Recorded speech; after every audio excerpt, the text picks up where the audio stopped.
Okay, so let's assume you have a one-channel CZ SMR protocol running.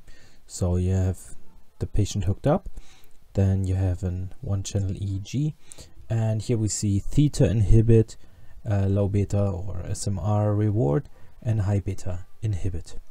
Now let's start the BrainAssistant, and we will talk about the MeditationMaster. Very simple game, so it's in classic games, and let's start it.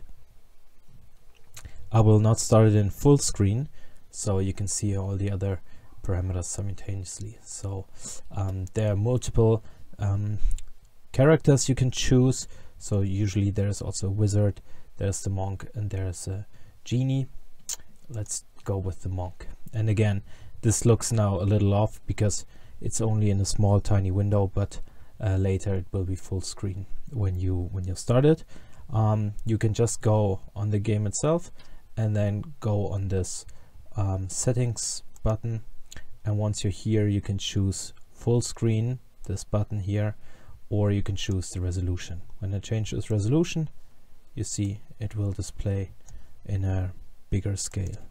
And now I will stick with this, and let's dive deeper. First of all, as always, you can see you don't need a controller, you don't need a keyboard, and it's not a virtual reality game. And what you can do now, you can, if it not automatically happens, you can now add all the conditions that you want to train. So theta inhibit, low beta reward, and high beta inhibit.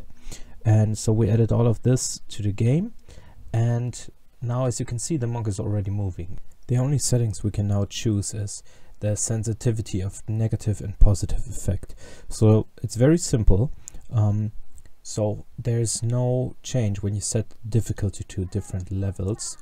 But what will happen when you set the negative and positive effect, it will show you how many seconds it takes of positive reward to reach the entire height.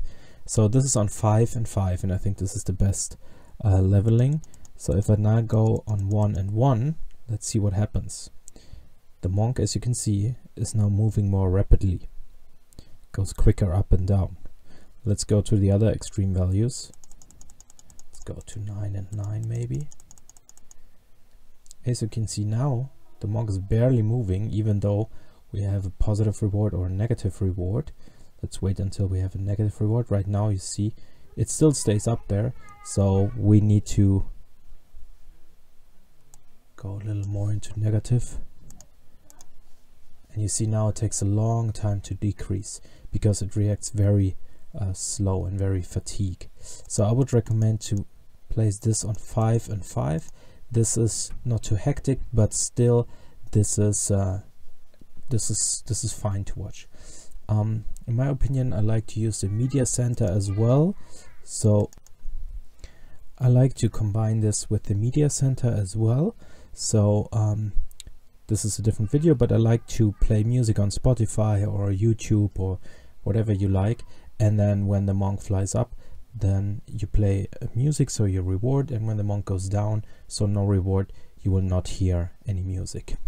One more thing, if we go on control, you can always press invert, which turns everything around. So the reward would be now, when I press invert, reward would be not flying up but down, and the punishment, so negative feedback, you see now theta condition is not met, it flies up, so it turns everything around.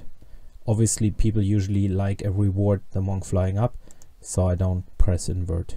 So now as a positive feedback, the monk flies up, in a negative matter, it flies down.